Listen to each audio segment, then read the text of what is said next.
अच्छा स्टूडेंट, जैसे बात चल रही थी पिछले सेशन में आप लोगों ने देखा कि there are different types of sexual and asexual methods of reproduction. तो उसमें से लास्ट सेशन में से हमने एक टॉपिक स्किप कर दिया था, that is the identical twins, कि किस तरह से आइडेंटिकल ट्विन्स की पैदाइश होती है और कौन सा ऐसा बायोलॉजिकल मैकेनिज्म है कि जिसकी वजह से दो जुड़वा बहन भाई जो है वो प्रोड्यूस हो सकते हैं। आइडेंटिकल ट्विन्स सिर्फ ह्यूमन बींग्स के अंदर ही नहीं, इवन के दूसरे मैमल्स के अंदर भी ये मैकेनिज्म एग्जिस्ट करता है। हायर वर्टिब्रेट्स में खास तौर पर इंसानों के अंदर जो जाइगोट बनता है फर्टिलाइजेशन के बाद, तो उसके अंदर एक क्लीवेज का प्रोसेस स्टार्ट होता है। वो क्लीवेज का जो प्रोसेस है उसमें माइटोसिस का एक प्रोसेस होता है जिसमें नंबर ऑफ सेल्स की तादाद ज़्यादा होना शुरू हो जाती है। तो उसी से ऑर्गेनिज्म का जो साइज है वो बढ़ना शुरू होता है। अच्छा, सबसे पहली सेल डिवीजन जब एम्ब्रियो अभी सिर्फ 2 सेल की स्टेज पे होता है, जाइगोट बनने के बाद जो कि एम्ब्रियो कहलाता है, वो सिर्फ अभी 2 सेल स्टेज पे है कि अभी सिर्फ 2 सेल्स बने हैं। तो उसमें से हर सेल को ब्लास्टोमियर कहेंगे, हर सेल को हम ब्लास्टोमियर कहेंगे। तो ये जो ब्लास्टोमियर है वो एक दूसरे के साथ अटैच रहने की बजाय वो एक दूसरे से अलग हो जाते हैं। जाइगोट डिवाइड होता है, 2 सेल्स बनते हैं। तो वो जो दोनों सेल्स हैं वो एक दूसरे के साथ अटैच नहीं रहते बल्कि एक दूसरे से अलग अलग हो जाते हैं। अब होता क्या है, अब वो दोनों अलग जाइगोट के तौर पे काम करते हैं। दोनों सेल्स या दोनों ब्लास्टोमियर्स अपने अपने तौर पर वो अलग अलग जाइगोट के तौर पे काम करते हैं। और दोनों जाइगोट एक ही वक्त में एक ही जगह पे रहते हैं और उनके अंदर दोबारा से सेल डिवीजन स्टार्ट होती है और उस जाइगोट से प्रॉपर जो है वो लिविंग ऑर्गेनिज्म बनना शुरू हो जाता है, या उनसे दो अलग अलग दो एम्ब्रियो बनते हैं। आप ये भी कह सकते हो कि एक एम्ब्रियो से 2 एम्ब्रियो प्रोड्यूस होते हैं। लिहाजा क्योंकि ये जो ऑर्गेनिज्म है ये माइटोसिस का प्रोडक्ट होते हैं दोनों, क्योंकि पहले जाइगोट तो बन गया जब फर्टिलाइजेशन हुई।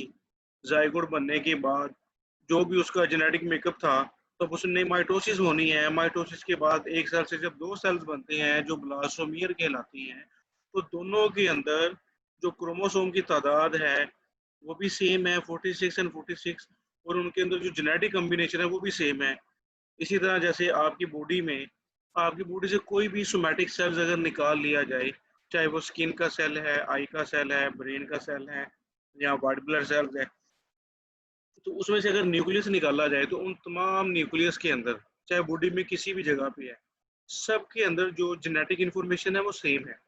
सबके अंदर क्रोमोसोम की तादाद और जो जीन्स हैं वो सबके पास सेम है।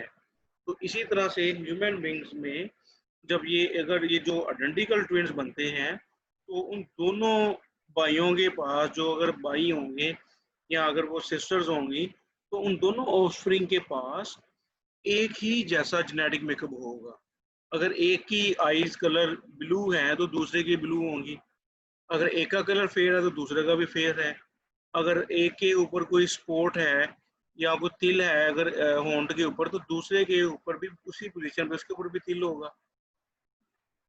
तो यही वजह है कि इसको हम आइडेंटिकल ट्विन्स कहते हैं। ये एक ही जाइगोट का प्रोडक्ट होते हैं, कि एक जाइगोट पहले डिवाइड होता है और उससे 2 जाइगोट बनते हैं और वो दोनों जाइगोट बाद में अलग अलग जो ग्रो करते हैं और उनमें से 2 अलग अलग जानदार बनते हैं। लिहाजा अब ये देखना है कि ये जो मेथड है आइडेंटिकल ट्विन्स, क्या ये सेक्सुअल मेथड है या ए सेक्सुअल मेथड है। जाइगोट बनने तक जो अमल है वो तो सेक्सुअल मेथड कहलाएगा, लेकिन जब एक जाइगोट से 2 जाइगोट बनते हैं, वो जो 2 जाइगोट हैं वो माइटोसिस का प्रोडक्ट हैं और माइटोसिस का प्रोडक्ट होने की वजह से इसको हम ए सेक्सुअल प्रोडक्ट कहेंगे। आइडेंटिकल ट्विन जो हैं, जो 2 जुड़वा भाई या जो जुड़वा बहनें हो सकती हैं, वो माइटोसिस का प्रोडक्ट होती हैं। हाँ, लेकिन उनके आइडेंटिकल होने से पहले, आइडेंटिकल ट्विन्स होने से पहले जो एक जाइगोट बना था, वो एक जाइगोट सेक्सुअल रिप्रोडक्शन का ही प्रोडक्ट होता है।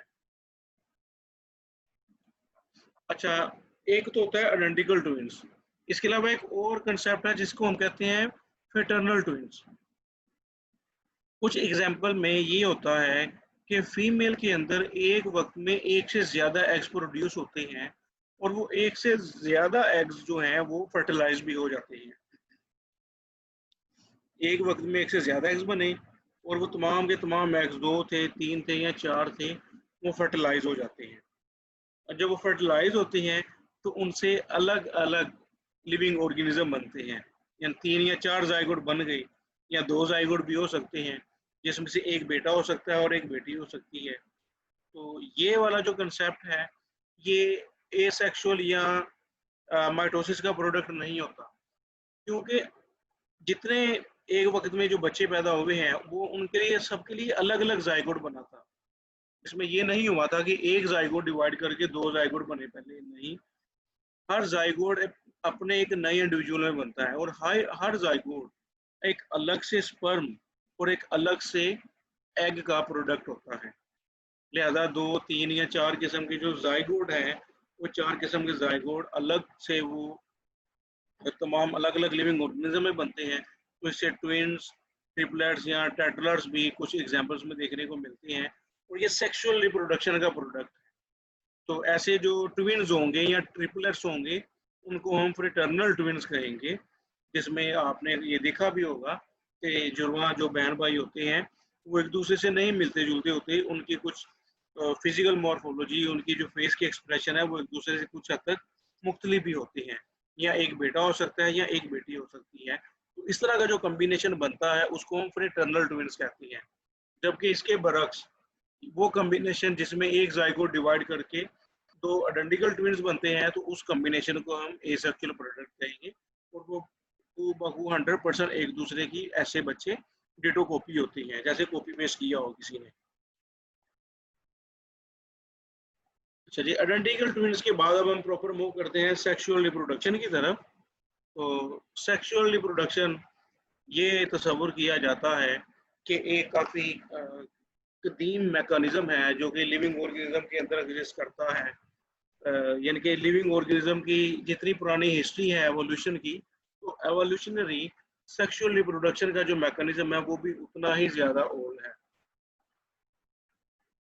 और बाद में इसमें होता क्या है कि गैमीट्स बनते हैं इस मैकेनिज्म में, और गैमीट्स आपस में मिलते हैं और उसके नतीजे में जाइगोट बनता है।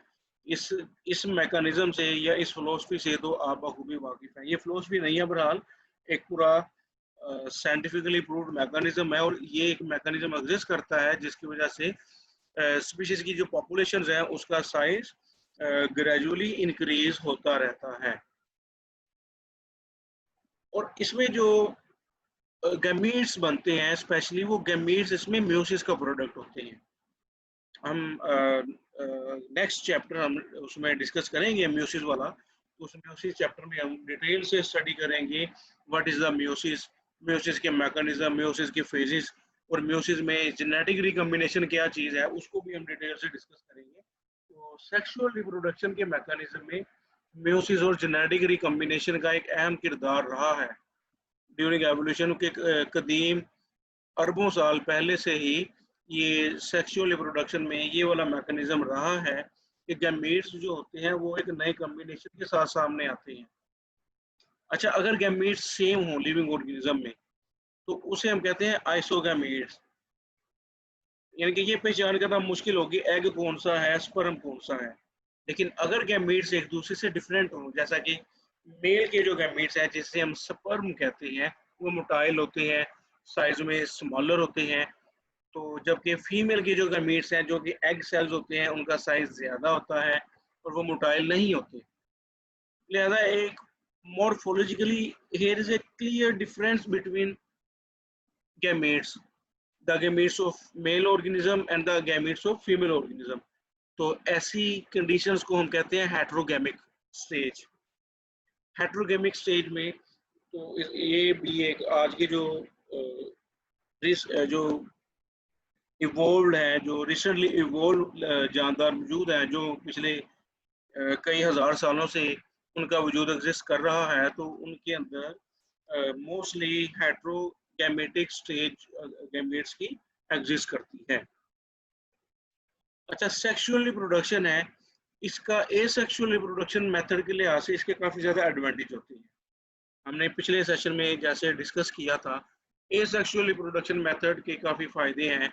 उन फ़ायदों में हमने कहा था कि कम वक़्त में ज़्यादा तादाद में लिविंग ऑर्गेनिज़्म की प्रोड्यूस हो सकते हैं। पॉपुलेशन साइज़ बहुत जल्दी अटेन हो सकता है, और लेकिन उसका कुछ डिसएडवांटेज ये था कि क्योंकि सबके अंदर सेम जेनेटिक मेकअप होता है, और सेम जेनेटिक मेकअप होने की वजह से अगर एनवायरमेंटल फैक्टर में कोई प्रॉब्लम्स आती हैं, कोई रिस्क आता है, कोई फ्लक्चुएशंस आती हैं, तो ऐसे रिस्क और फ्लक्चुएशन को सर्वाइव करने की अगर ऐसे जानदार के अंदर सलाहियत नहीं है, तो ऐसे जानदारों की तमाम पॉपुलेशन उसके सर्वाइवल को खतरा हो सकता है। लेकिन सेक्सुअल रिप्रोडक्शन में ये वाला प्रॉब्लम नहीं होता।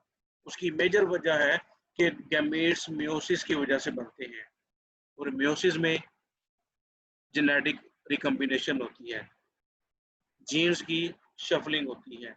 जब जीन्स की शफलिंग होती है तो नए कॉम्बिनेशंस या नई वेरिएशंस न्यू जनरेशंस के अंदर सामने आती हैं।